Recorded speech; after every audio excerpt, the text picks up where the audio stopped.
Hay algo peor que la muerte, mucho peor. Y yo lo sé porque lo experimenté.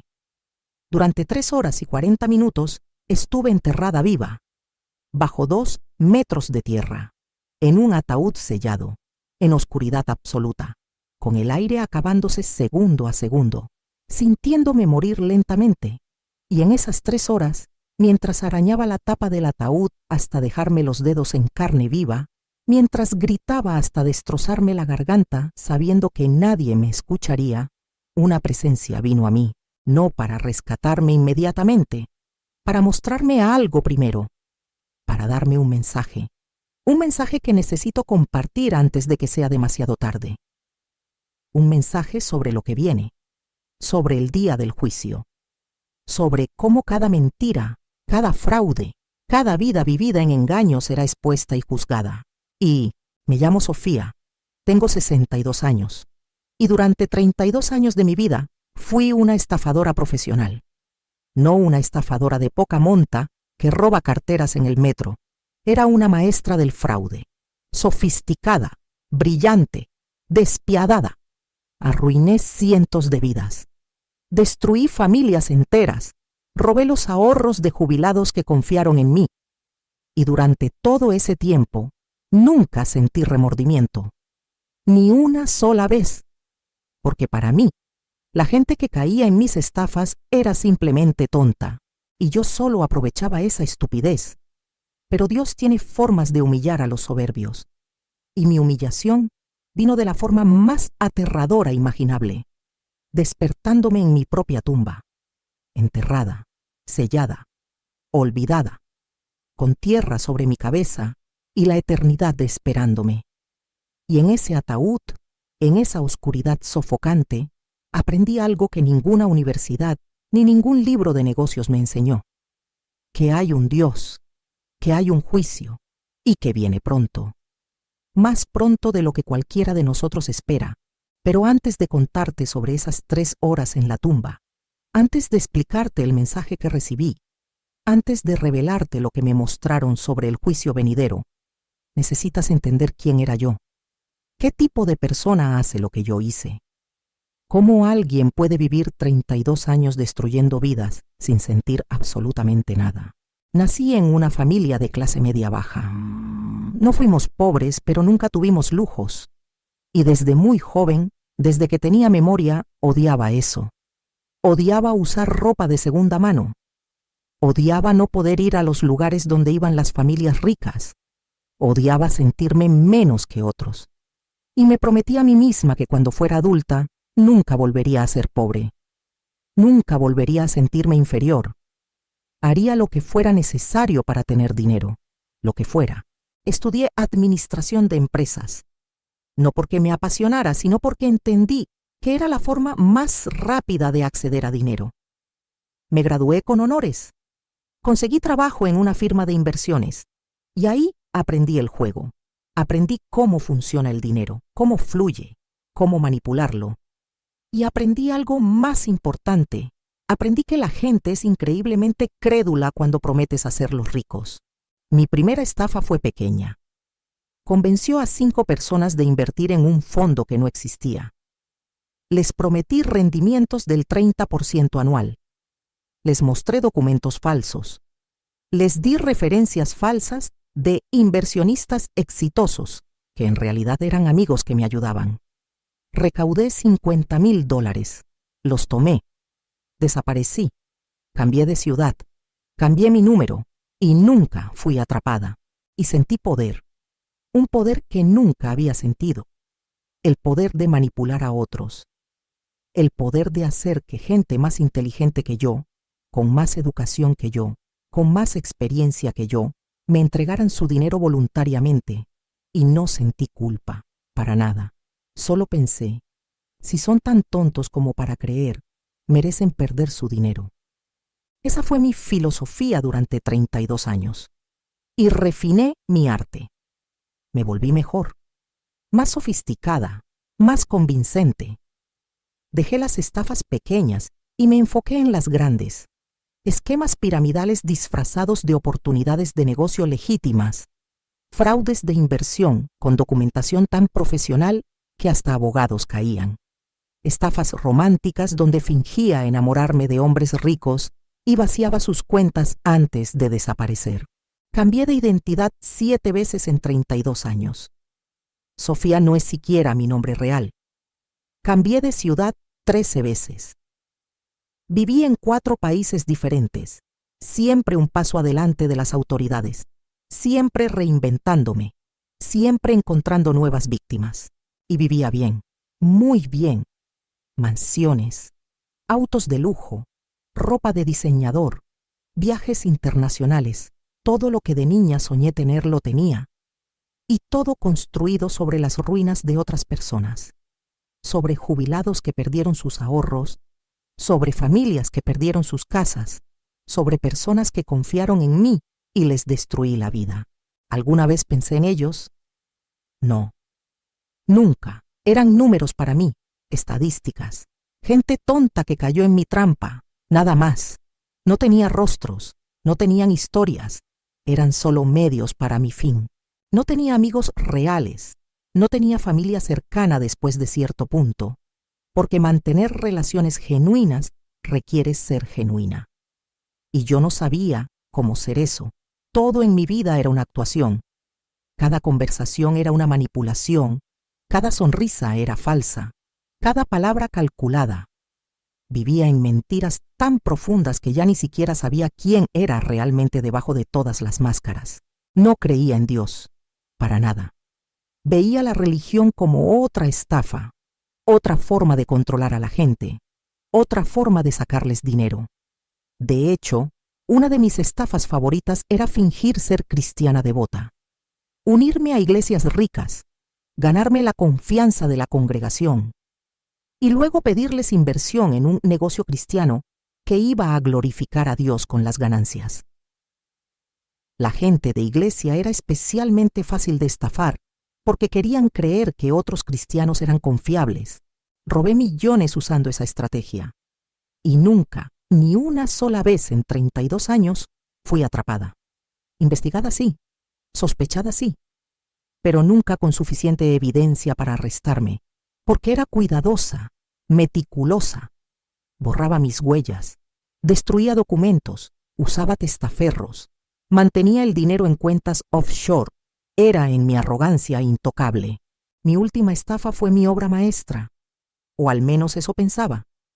Creé una plataforma de inversión en criptomonedas, una aplicación hermosa, un sitio web profesional, testimonios falsos, documentación legal falsa, todo. Prometí rendimientos del 100% en 6 meses, y la gente lo creyó, porque las criptomonedas eran nuevas y confusas, y la gente no entendía cómo funcionaban, pero confiaban en que yo sí. Recaudé $20 millones de 500 personas en 8 meses. 20 millones. Fue mi estafa más grande, mi golpe maestro, y tenía planeado desaparecer con todo, como siempre. Pero esta vez fue diferente. Esta vez las autoridades estaban más cerca de lo que pensaba. Esta vez un inversionista sospechó. Contrató investigadores privados y descubrieron conexiones, patrones, vínculos con mis identidades anteriores. Y de repente, en lugar de estar a salvo, estaba a días de ser arrestada. Entré en pánico. Por primera vez en 32 años, sentí miedo real, porque sabía que con 20 millones robados y 500 víctimas, no estaba mirando una sentencia corta. Estaba mirando el resto de mi vida en prisión. Así que diseñé un plan brillante, o al menos eso pensé. Iba a fingir mi propia muerte, crear un accidente convincente, conseguir documentación que certificara mi muerte, dejar que cerraran el caso, y luego reaparecerme en otro país con nueva identidad y todo el dinero. Ya había usado identidades falsas antes. ¿Qué tan difícil podía ser fingir una muerte? Contacté a un médico corrupto que conocía. Le pagué $100,000 para que me ayudara. El plan era simple.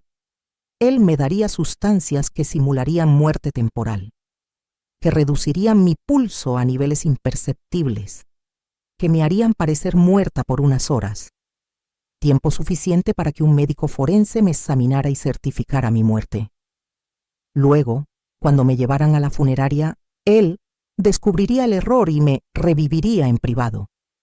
Yo desaparecería antes de que nadie supiera, y Sofía oficialmente estaría muerta. Además, como respaldo, había comprado un cadáver en el mercado negro, una mujer sin familia que había muerto recientemente. La idea era crear un accidente de auto donde el cuerpo quedara quemado más allá del reconocimiento.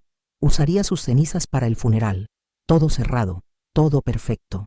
La noche que todo salió mal fue el 15 de marzo. El médico vino a mi apartamento con las sustancias. Me explicó el procedimiento. Vas a sentir como si te estuvieras durmiendo, me dijo. Tu corazón se ralentizará dramáticamente.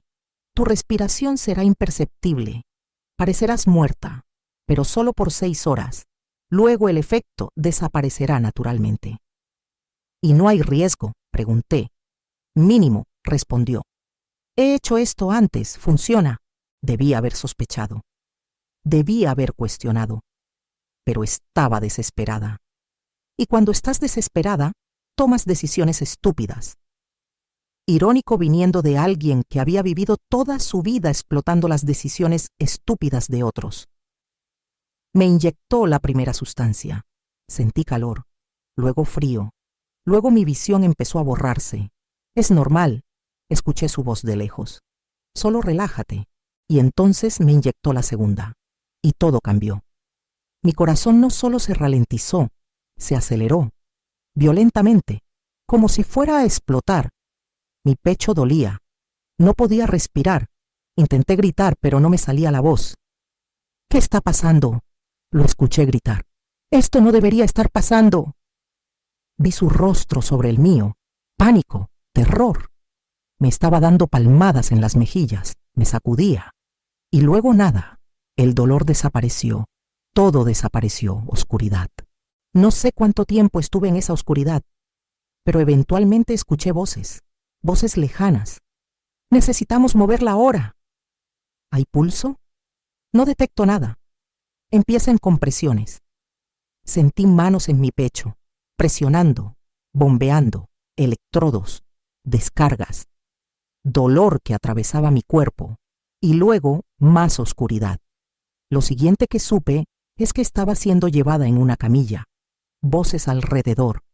Tiempo de muerte, 11:47 p.m. Notifiquen a la familia. Llévenla a la morgue. Muerte. Habían dicho muerte. Me habían declarado muerta. Y yo no podía moverme. No podía hablar. No podía gritar que estaba viva. Estaba atrapada en mi propio cuerpo. Consciente pero paralizada. Sentí cuando me pusieron en un lugar frío. Escuché una puerta cerrándose.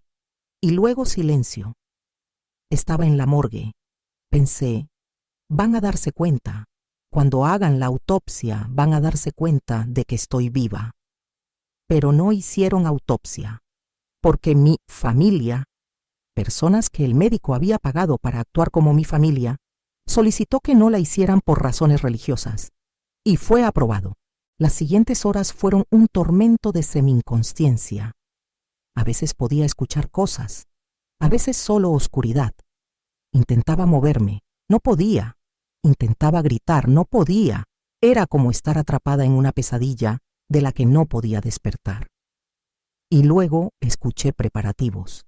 Gente moviendo cosas, hablando sobre el funeral. La familia quiere ceremonia rápida. Está programada para mañana. Entierro inmediato después. Terror. Terror absoluto. Me iban a enterrar, y yo no podía hacer nada para detenerlo. Sentí cuando me pusieron en algo. El ataúd. Escuché cuando cerraron la tapa. El sonido de cierres sellándose. Y luego movimiento. Me estaban llevando. A la iglesia primero. Escuché música. Una ceremonia. Palabras que no podía procesar. Y luego más movimiento. Al cementerio. Sentí cuando el ataúd fue bajado. El sonido inconfundible de cuerdas rozando madera. El descenso. Y luego el primer golpe. tierra cayendo sobre el ataúd y luego más, y más, y más, hasta que el sonido se volvió amortiguado, hasta que supe que estaba completamente enterrada, y fue entonces cuando desperté, completamente. Mi cuerpo volvió a responder, mis ojos se abrieron, y todo lo que vi fue oscuridad, oscuridad absoluta. Alcé mis manos y tocaron madera, a centímetros de mi cara, empujé. No se movía, estaba sellado. Grité, y mi voz rebotó en ese espacio minúsculo. Nadie podía escucharme. Estaba bajo tierra, en un cementerio, enterrada viva. Antes de contarte lo que pasó en esas horas enterrada, lo que vi, lo que experimenté, el mensaje que recibí, necesito pedirte algo. Si esta historia te está impactando, si sientes que hay algo importante aquí, te pido que apoyes este canal.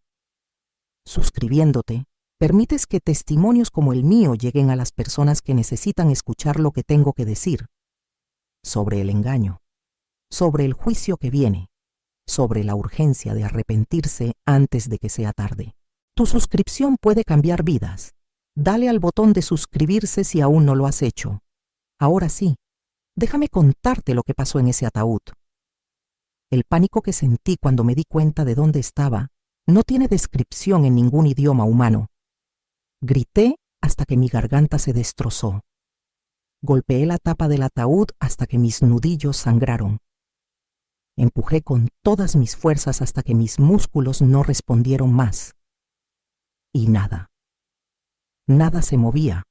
Estaba sellada ahí, para siempre. El aire se estaba acabando. Podía sentirlo. Cada respiración era más difícil. El espacio era tan pequeño que el dióxido de carbono se acumulaba rápidamente. Sabía, con mi mente lógica que todavía funcionaba, que tenía tal vez 2 horas antes de asfixiarme completamente.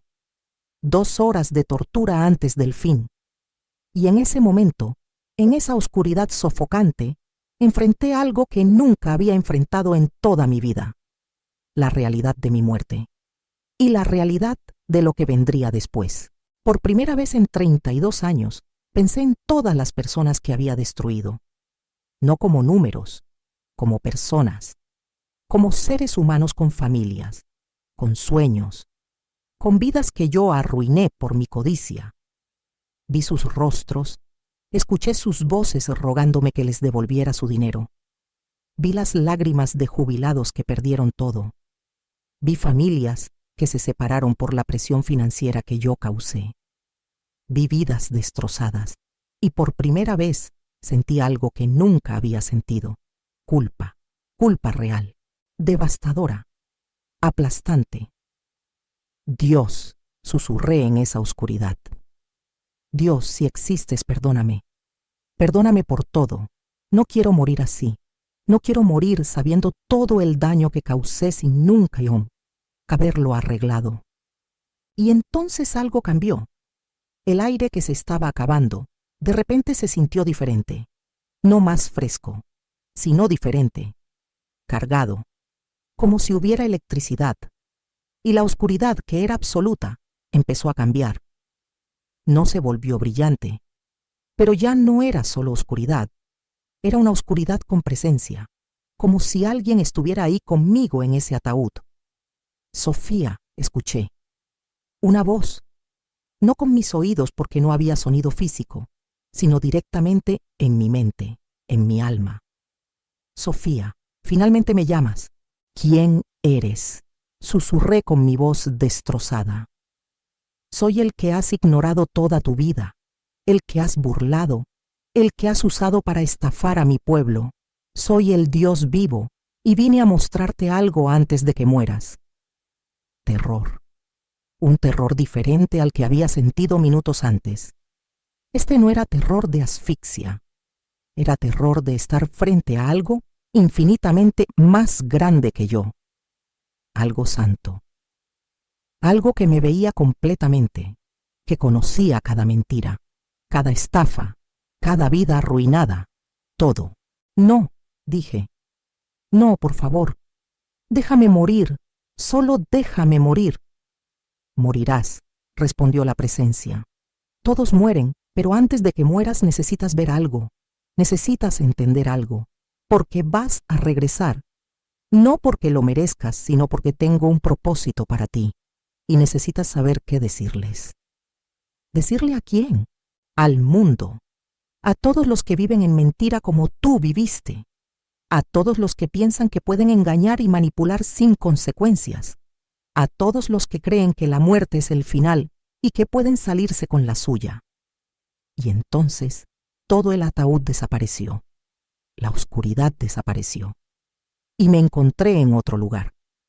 Un lugar que no puedo describir adecuadamente con palabras terrenales porque no tiene equivalente terrenal.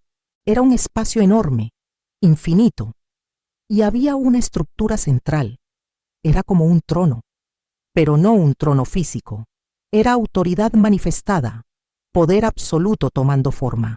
Y en ese trono, o más bien emanando de ese trono, había una presencia. Una presencia tan inmensa, tan poderosa, tan absolutamente santa que caí de rodillas instantáneamente. Este es el lugar del juicio, dijo la voz. Este es donde cada alma humana, sin excepción, vendrá. Y este es donde cada mentira será expuesta, cada fraude revelado, cada vida vivida en engaño será desenmascarada frente a la verdad absoluta. Y vi algo. Vi como si fuera una pantalla, pero no era una pantalla. Era más bien una revelación. Vi mi propia vida, pero no como yo la recordaba. La vi como Dios la vio. Cada momento, cada decisión, cada estafa, cada mentira, todo expuesto con una claridad brutal. Vi a mi primera víctima, un hombre de 60 años que me dio sus $50,000. Vi cómo cuando le robé ese dinero, él no pudo pagar su tratamiento médico. Vi cómo su cáncer progresó sin tratamiento. Vi cómo murió 6 meses después. Y vi cómo en su lecho de muerte no estaba enojado conmigo. Estaba rogándole a Dios que me perdonara, rogando que yo encontrara salvación. Y lloré. Lloré como nunca había llorado. Vi a una familia, un esposo y esposa con 2 hijos, que invirtieron sus ahorros de 20 años conmigo, $100,000, todo lo que tenían. Vi cómo cuando les robé perdieron su casa. Vi cómo tuvieron que mudarse a un apartamento pequeño. Vi cómo el estrés causó que el matrimonio se deteriorara. Vi cómo se divorciaron. Vi cómo los niños crecieron en hogares rotos. Y todo porque yo quería comprarme un auto de lujo. Vi a una anciana, 82 años, que me dio sus ahorros de jubilación, $200,000, todo lo que tenía para vivir sus últimos años. Vi cómo cuando le robé, tuvo que mudarse con su hija. Vi cómo se sentía como una carga. Vi cómo la depresión la consumió. Vi cómo murió sintiéndose inútil.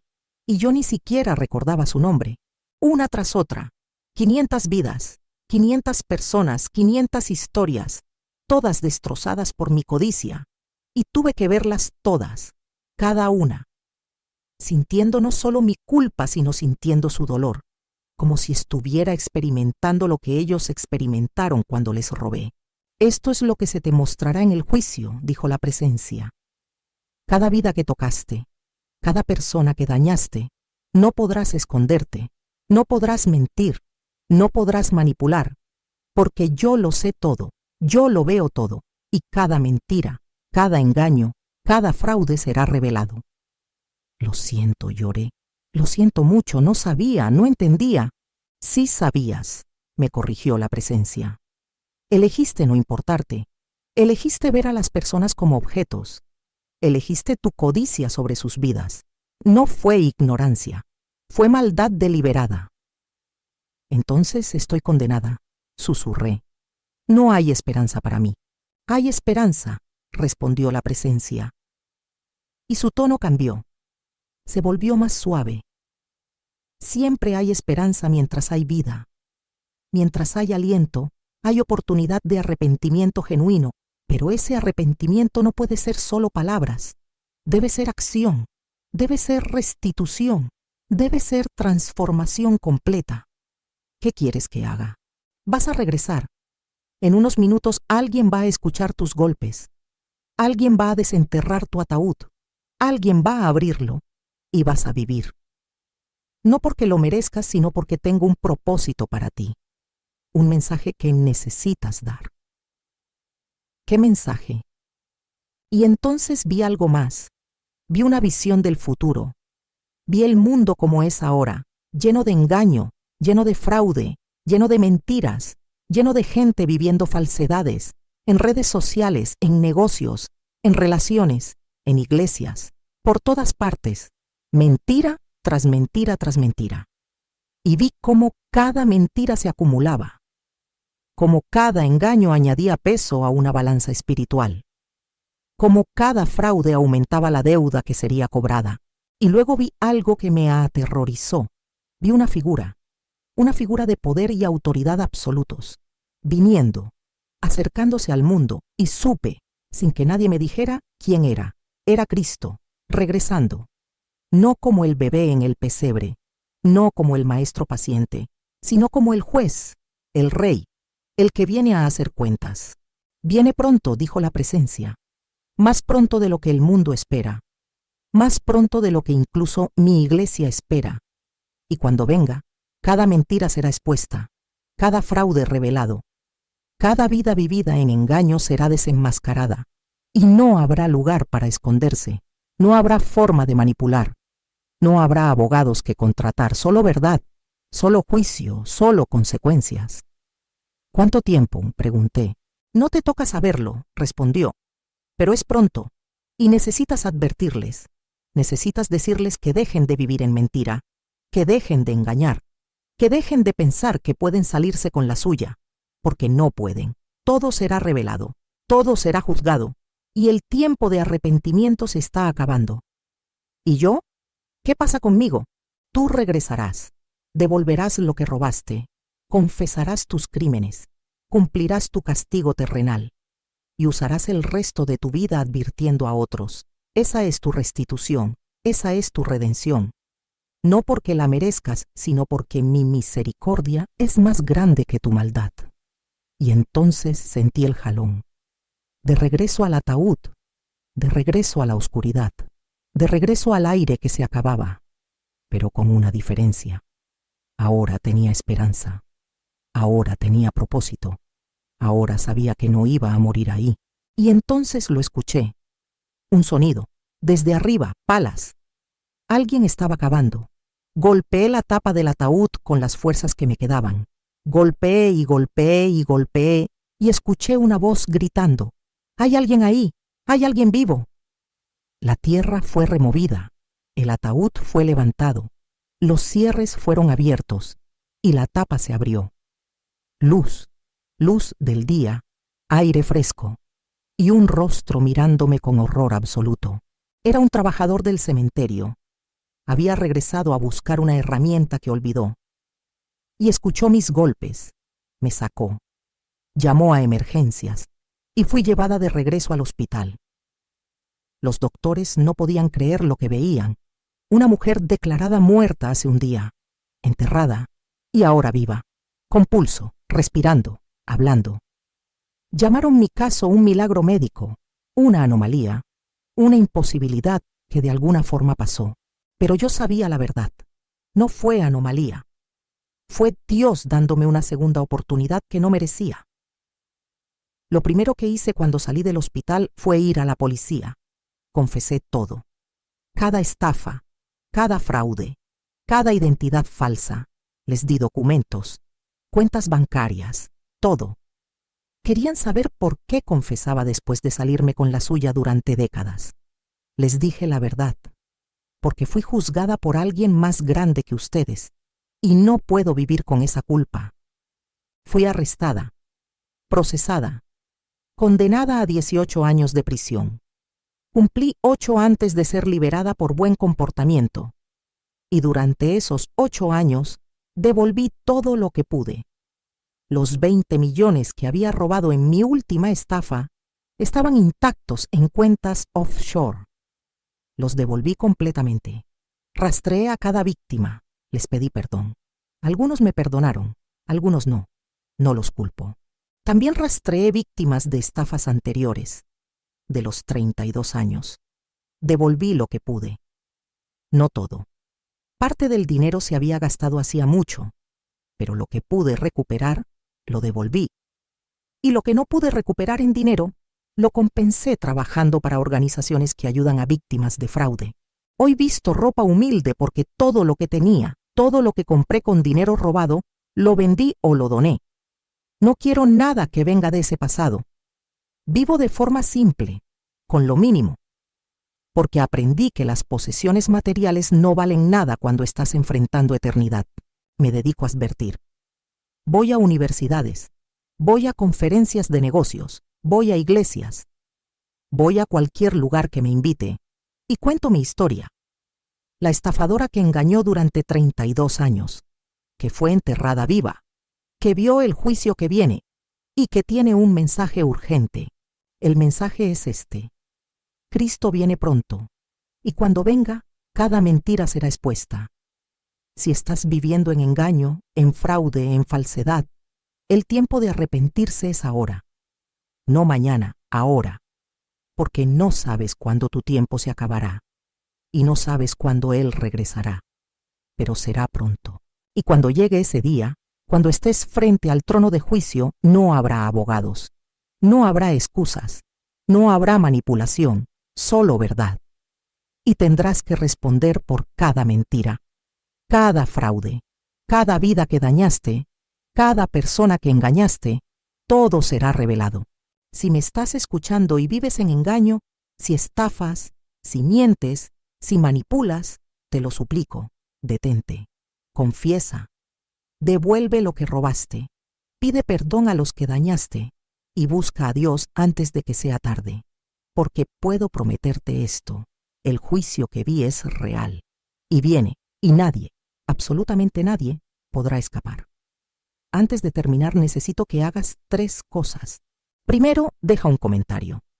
Dime desde qué país me escuchas, o comparte si has sido víctima de fraude y cómo te afectó, o simplemente di que este mensaje te impactó. Tu comentario puede ser exactamente lo que otra persona necesita leer para decidir cambiar. Segundo, suscríbete a este canal si aún no lo has hecho.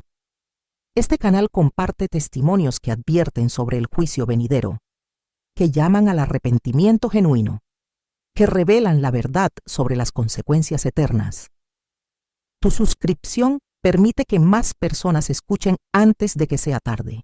Tercero, comparte este video, especialmente con alguien que vive en engaño, alguien que estafa, alguien que piensa que puede salirse con la suya. Compártelo porque puede ser la advertencia que necesitan para cambiar antes del juicio. Soy Sofía. Fui una estafadora durante 32 años. Fui enterrada viva como castigo de mi propio plan de engaño. Desperté en ese ataúd, vi el juicio que viene y regresé para advertirte: Cristo viene pronto. Cada mentira será expuesta, cada fraude será juzgado y no hay lugar para esconderse. El tiempo es corto, el juicio se acerca y tu oportunidad de arrepentirte es ahora. No desperdicies este momento.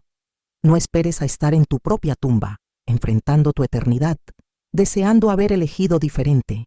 Arrepiéntete, confiesa, restituye y busca a Dios mientras todavía puedes, porque prometo que el juicio es real y viene más pronto de lo que cualquiera espera. Que Dios te bendiga, que Dios te dé el valor de enfrentar tu engaño y que cuando llegue el día del juicio puedas estar frente a Cristo con conciencia limpia porque te arrepentiste a tiempo.